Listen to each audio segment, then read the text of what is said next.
wabarakatuh. Bagaimana kabar kalian anak-anak? Alhamdulillah jika kita semua masih diberi kesehatan oleh Allah Subhanahu wa taala. Pada pagi hari ini kita akan melanjutkan pembelajaran PKN dari minggu lalu, masih mengenai hak dan kewajiban kita di masyarakat. Untuk lebih jelasnya mari kita saksikan tayangan berikut ini. PPKN tema B, energi alternatif, subtema 3, pembelajaran 3, 4, dan 5. Pada hari ini kita masih akan melanjutkan pembelajaran dari minggu lalu mengenai kewajiban dan hak sebagai anggota masyarakat. Yang pertama yang akan kita pelajari adalah hak dan kewajiban seorang anak di rumah, sekolah, dan masyarakat. Berikutnya kita belajar mengenai perilaku berhemat energi air. Yang terakhir mengenai hak dan kewajiban terhadap lingkungan. Apa saja hak kita, apa saja kewajiban kita terhadap lingkungan kita. Kalian bisa langsung buka halaman 100 terlebih dahulu. Tema B. Hak dan kewajiban seorang anak di rumah, sekolah, dan masyarakat. Yang pertama yang akan kita bahas adalah hak dan kewajiban di rumah. Perhatikan gambar di atas kepala saya. Salah satu hak anak di rumah adalah mendapatkan kasih sayang. Kita berhak untuk mendapatkan kasih sayang, baik itu dari orang tua ataupun adik, kakak, keluarga kita. Berikutnya, hak mendapatkan perlindungan. Di dalam rumah, kita berhak untuk merasa aman. Yang ketiga, hak untuk bermain. Sebagai anak-anak, kalian memiliki hak untuk bermain. Itu hak kalian. Yang keempat, hak mendapatkan kesehatan. Jika sakit, orang tua wajib untuk apa? Ya, menjaga kesehatan kita, membawa ke rumah sakit, membelikan obat, merawat, itu adalah hak kita sebagai anak di rumah, mendapatkan kesehatan. Berikutnya, hak mendapatkan pendidikan. Setiap anak berhak untuk bersekolah. Bahkan, sekolah itu diwajibkan. Nah, sekarang kewajiban anak di rumah. Jangan hanya meminta hak. Sebagai anak, kalian juga memiliki kewajiban yang harus dilaksanakan terlebih dahulu. Ingat yang Bapak katakan minggu lalu. Sebelum kalian meminta hak, selesaikan dulu kewajiban kalian. Kewajiban selesai, baru kita meminta hak. Utamakan kewajiban sebelum hak. Kewajiban yang pertama, kewajiban untuk belajar. Pendidikan adalah hak kita dan kewajiban kita tentu saja belajar. Yang kedua, kewajiban menghormati dan mematuhi nasihat orang tua. Jangan cuma minta bermain, minta sayang, minta makan, tetapi kita tidak menjalankan kewajiban untuk menghormati orang tua. Kita harus menghormati orang tua, mematuhi nasihatnya, jangan melawan terhadap orang tua. Setelah kita memenuhi kewajiban kita tersebut, kita bisa meminta hak kita, mendapatkan kasih sayang, perlindungan, dan lain-lain. Yang ketiga, kewajiban membantu orang tua. Sebagai anak, kita wajib membantu orang tua.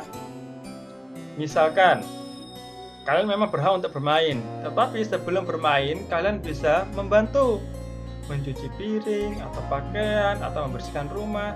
Setelah kewajiban membantu orang tua tersebut sudah dilaksanakan, kalian bisa meminta hak kalian untuk bermain. Saya yakin orang tua kalian tidak akan melarang kalian untuk bermain setelah kalian menjalankan kewajiban-kewajiban kalian di rumah. Berikutnya, hak dan kewajiban anak di sekolah. Nah, tadi di rumah orang tua berhak menyekolahkan karena anak-anak berhak untuk mendapatkan pendidikan. Pendidikan bisa kita dapatkan di sekolah. Berikut adalah hak anak-anak di sekolah. Hak mendapatkan kasih sayang. Kasih sayang dari siapa? Tentu saja dari gurunya. Setiap anak diperlakukan sama, penuh kasih sayang oleh masing-masing gurunya. Yang kedua, hak mendapatkan perlindungan.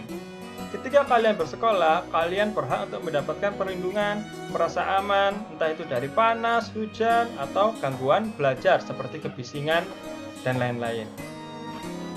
Yang ketiga, hak mendapatkan pendidikan, karena sekolah adalah tempat untuk belajar atau mendapatkan pendidikan. Kewajiban anak di sekolah. Nah, selain mendapatkan hak-hak tersebut, seperti yang saya terangkan tadi, seorang anak atau kalian wajib menjalankan kewajiban terlebih dahulu baru meminta hak. Kewajiban yang pertama, salah satunya mematuhi peraturan sekolah, baik itu dari seragam, sepatu, cara berpakaian, sopan santun. Itu semua adalah kewajiban yang harus dipenuhi terlebih dahulu. Berikutnya, kewajiban menghormati dan mematuhi nasihat guru. Kalau tadi ada aturan sekolah, dihormati, sekarang menghormati gurunya. Contohnya bagaimana? Jika gurunya menerangkan, kalian diam mendengarkan. Itu salah satu sikap menghormati. Berikutnya, kewajiban menjaga kebersihan sekolah. Nah, kita berhak merasa nyaman di kelas. Bagaimana biar merasa nyaman? Kelasnya yang bersih. Itu hak kita. Akan tetapi kembali lagi kewajiban kita menjaga kebersihan agar semua, bukan hanya kalian tetapi teman-teman kalian merasa nyaman untuk belajar di kelas. Jadi, semua anak di sekolah wajib menjaga kebersihan sekolah. Berikutnya yang terakhir, hak anak di masyarakat. Pertama, hak untuk bersosialisasi. Bersosialisasi itu apa? Ya, bermain bersama teman-teman, saling mengenal tetangganya, itu disebut sosialisasi. Berkomunikasi, bercengkrama, bermain, itu termasuk bersosialisasi. Itu hak kita. Kita bebas untuk melakukan itu. Tidak ada yang boleh melarang kita untuk berteman. Yang ketiga, hak untuk mengembangkan hobi atau kegemaran. Misalkan, di lingkungan kalian memiliki hobi bermain sepak bola. Kebetulan di lingkungan kalian ada lapangan sepak bola. Kalian bisa menggunakannya untuk mengembangkan hobi kalian atau kegemaran untuk bermain bola. Atau mungkin ada olahraga lainnya. Sekarang kewajiban anak di masyarakat. Sebagai anak, kewajiban kita apa di masyarakat? Yang pertama, mematuhi peraturan yang berlaku di masyarakat. Misalnya, ada yang tinggal di masyarakat, aturannya tidak boleh menerima tamu malam-malam. Nah, kita harus mematuhi aturan tersebut. Atau dilarang membuat keributan ketika bermain. Bermain boleh, tetapi jangan dapat mengganggu masyarakat atau tetangga-tetangga kita. Kita harus mematuhi peraturan. Atau peraturan lain, dilarang membuang sampah di sungai atau di jalanan. Itu juga wajib dituruti. Kewajiban menjaga kebersihan. Nah, itu tadi yang sudah saya jelaskan sebelumnya. Kita harus ikut dalam menjaga kebersihan lingkungan kita, masyarakat kita. Siapa yang menikmati kebersihan? Siapa yang menikmati kenyamanan? Tentu saja kita. Sekarang kalian bisa lanjut buka halaman 104. Mengenai perilaku hemat air. Pada pembelajaran sebelumnya kalian sudah belajar bagaimana membuat poster. Bagaimana mengajak orang-orang agar berhemat energi. Nah, di sini ada contoh poster hemat air. Apa saja yang bisa kita lakukan untuk menghemat air? Contohnya di hari Senin, menggunakan baskom untuk mencuci piring agar tidak membuang-buang air. Hari Selasa, menutup keran air ketika menggosok gigi atau ketika sudah penuh agar air tidak terbuang percuma. Hari Rabu, hari anti bocor. Jika kalian menemukan kebocoran pipa air di jalanan, kalian harus segera melapor kepada petugas PDAM. Hari Kamis, hari hemat minum. Ambil air minum secukupnya agar tidak ada air yang terbuang percuma dan jangan sisakan minum di gelas. Kalau minum harus sampai habis. Kalau nggak bisa minum banyak, minum secukupnya dulu, ambil sedikit, kalau kurang tambah lagi. Jangan terlalu serakah hingga minum terlalu banyak, mengambil air terlalu banyak. Jumat, hari mengecek pipa dan keran. Memeriksa semua keran dan air. Ketika ada tetesan air atau kebocoran, segera beritahu ayah kalian. Pak, keran airnya bocor, tolong segera diperbaiki. Segera diperbaiki agar tidak ada air yang terbuang sia-sia. Hari Sabtu, hari menghitung air.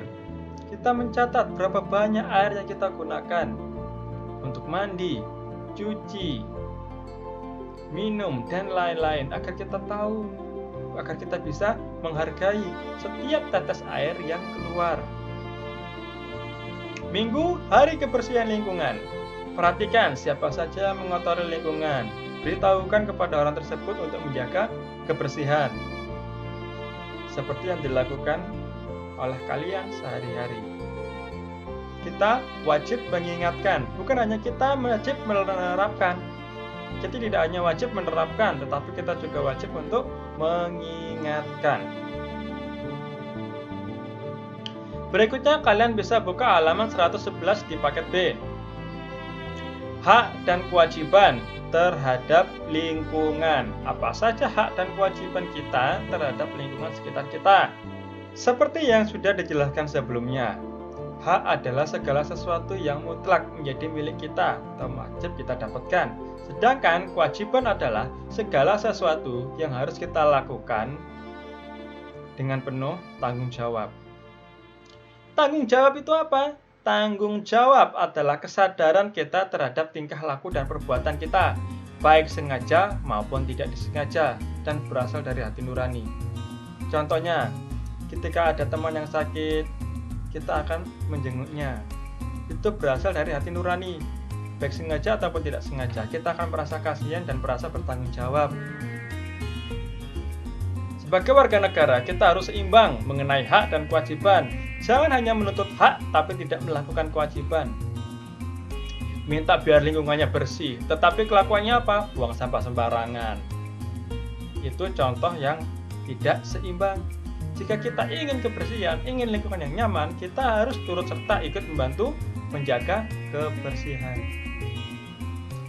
Berdasarkan pengertian di atas, dapat diperoleh hak dan kewajiban dan juga tanggung jawab kita sebagai berikut. Kewajiban kita apa saja? Pertama, kita wajib membersihkan lingkungan dari sampah. Yang kedua, melakukan reboisasi. Masih ingat apa itu reboisasi? Ya, reboisasi adalah penanaman, menanam kembali pohon-pohon atau tanaman. Yang ketiga, menggunakan energi alternatif. Energi alternatif seperti yang sudah dijelaskan sebelumnya. Energi alternatif adalah energi pengganti yang pengganti dari bahan bakar minyak atau energi yang bisa habis. Karena energi alternatif bisa diperbarui dan juga bersifat ramah lingkungan, tidak menyebabkan polusi atau kotor-kotor. Yang keempat, memakai kendaraan ramah lingkungan. Kalau kalian perhatikan, ada banyak kendaraan yang zaman dulu mengeluarkan asap knalpotnya hitam pekat. Itu tidak ramah lingkungan karena mengganggu pernapasan. Apakah ramah lingkungan itu cuma asap saja? Tidak. Suara juga termasuk polusi. Selain udara, suara juga ada polusi suara. Gunakan kendaraan yang tidak bising. Mungkin kalian di jalanan sering melihat ada motor yang suaranya terlalu keras. Itu melanggar hak orang lain untuk bisa hidup dengan tenang. Jangan dicontoh. Yang kelima, membuat rumah atau bangunan yang ramah lingkungan. Bangunan yang ramah lingkungan itu seperti apa? Pembuangan misalnya, menyediakan tempat sampah agar tidak membuang sampah sembarangan. Itu termasuk ramah lingkungan. Memperindah lingkungan. Kita wajib untuk memperindah lingkungan. Bukan hanya kebersihan, kita juga harus memperindah agar menjadi lebih nyaman lingkungannya untuk ditinggali. Berikut hak kita terhadap lingkungan. Pertama, menikmati lingkungan yang segar. Lingkungannya segar, hawanya sejuk, udaranya juga sehat. Itu hak kita. Tetapi kembali lagi, kewajibannya apa? Menjaga kebersihan lingkungan. Agar terjaga, kita semua bisa menikmati lingkungan yang segar. Yang kedua, memperoleh air sehat dan bersih. Itu adalah hak kita yang akan diberikan oleh pemerintah karena itu kewajiban mereka. Berikutnya, menggunakan sumber daya alam. Kita bisa menggunakan sumber daya alam, entah itu tanaman, entah itu hewan, untuk konsumsi. Misalnya untuk makan, kita membutuhkan tanaman dan juga hewan. Yang keempat, memperoleh lahan untuk mendirikan fasilitas pendukung kehidupan manusia. Kita berhak mendirikan toko untuk berjualan, itu juga termasuk. Mendirikan masjid, tempat ibadah, itu juga termasuk hak kita. Bebas dari pencemaran lingkungan. Kita berhak mendapatkan lingkungan yang bebas dari pencemaran. Lingkungan yang apa? Yang bersih seperti tadi. Nah, sekian untuk materi hari ini. Berikutnya tugas.